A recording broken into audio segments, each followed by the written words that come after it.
It was a gun. I'm not voting. If we want to build our nation. The problem with the Somalians. Just want to experience something else than a black man. Move on, move Don't be like a horse with blinkers on. Honestly say, I was about to have Corrupt sex and then I pulled crap, up. but it's nice. My name is Ongama Manyase. I'm 22 years old. I'm from Masipumelele in Fishhoek. My name is Muzilim Khwakane. I stay at Priesttown, halfway house. I'm a volunteer at City Mission. My name is Samkelo Jada. I'm 20 years old and I'm from Ocean View in Fishhoek. My name is Dumisani. My surname is Matondile.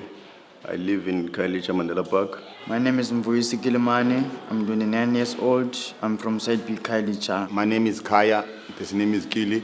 I'm a volunteer at City Mission. Yeah, the name is Leboang Semama and I live in Khayelitsha Mandela Park. In 2014, I started my own project called the Chow Hendrick Foundation. It was named after my friend. What motivated the start of the project was that after the passing of my friend, I realized that there was a need for projects that bring out awareness in communities. And then last year, I edited the name of it when my uncle passed away. He was also in support of the project. I realized that it doesn't only affect those who are involved in gangsterism, but it also involves the community as a whole, even if you're not part of it. Because he was robbed and then shot by gangsters, but he isn't a gangster himself. So then that's where the rest of the name came from. From the age of 15 to 16, the kids are dropping out of school because they feel like to be a gangster, it's cool. So if you are at school, you are like, you don't understand. So I'm trying to teach the kids that you can be cool without being a gangster. I actually used to be part of another organization where like all the people were helping us do activities, learn about different things and actually like how to plan our future, right? But then from the community that I come from, it's like youngsters don't really care about their future. They just think of the now and what's happening now. I was motivated to get involved with youth activities because of I've seen a lot of young people standing on the streets in front of the shops, spaza shops, in the corner. They start smoking in those corners. They ask people for 50 cents when they get into the shop.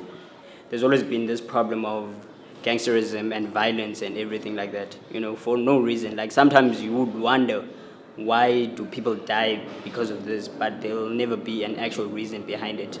And that's like, I actually thought of something like that, like what Sam started, but then she approached me before I could even actually think of a way to start it. She approached me, and from then I was actually pleased with what she came with, and I was actually interested. So I actually volunteered to help out wherever I could. I joined this program while I was still in drugs because I was smoking tick for a long time. So I joined I was tired of the life that I was living at that time. So I joined this program, then which helped me to rehabilitate myself. So after that, I saw a need in my location where there are my peers and the people that I used to be with who are also facing the same problem that I had. So I've started a soccer team with a few of the young men. Reason being, I wanted to get closer to them. I wanted to win or to earn a right to speak into their lives. The reason why I joined this program is because of my personal life. I'm an ex-convict, you see. Like in the place that I grew up with, there was a few positive role models. There was always the negative role models. The guys who were shooting at the cops, and they are doing armed robberies. So I end up saw myself doing crime, you see. So I started to drop up at school. From where I come from, PE, Port Elizabeth. There I used to be in drugs, crime. I used to smoke, rob people, do terrible things. But I pray to God that He will give me a second chance in life. And He will open the doors and take me out of the dark path and put me into the light. And I prayed for my friends too, and the people in my community, to have strength, to help each other, and to help the young ones. Because I joined to help children, because I don't want them to end up in the dark path that I was in. So I came in Cape Town last year, and I met Tatumza, and he helped me to get through with all my drugs problems and all my other problems. They kind of like rehabilitate me without going through the rehab center, you see. So I came back to my village, where I try to motivate the other kids to not to do drugs. Once I win them closer to me, and I try to make sure that they go back to school to finish their studies so that they can work. Most of the guys in our communities, they drive fancy cars. You see, they have fancy clothes. This is what our youth want today, you see.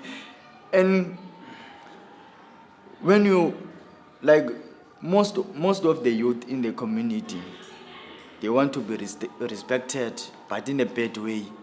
They want to be feared, to be scared, you see, because of they are having guns and they are in the gang, you see. When I grew up, I was looking at the negative role models, the guys that are robbing people, the hijacking cars, I end up doing the same thing so that I can wear the expensive shoes, I can dress like that people.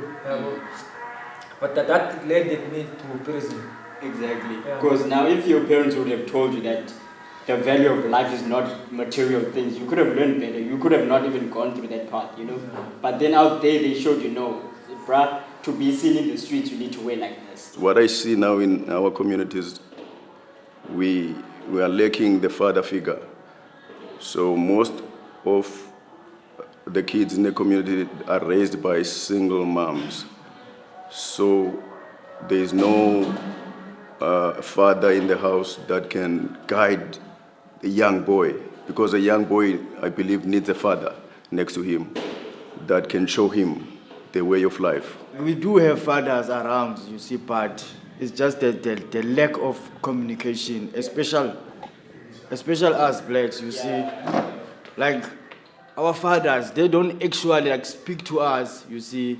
They are always like shouting at us, don't do that, it's wrong, you see. They don't explain, like, you see, my child. Yeah, it is going to be like that if you are doing this, 2, 3, 4, you see. It's better for you to stick here to the school, because if you are doing these things, my child, you are going to prison, you see.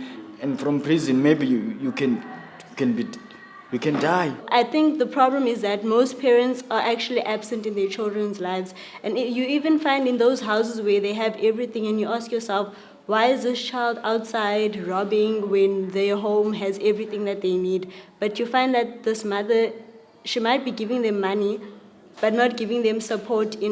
And support is like everything, because every child needs affection, and they need you to be there to sit down with them and talk to them. Like what you're saying, as how can a mother actually influence a son into becoming a better man? Like, of course, there will be that tension of like, you know, she's a woman, so she doesn't know what I'm going through.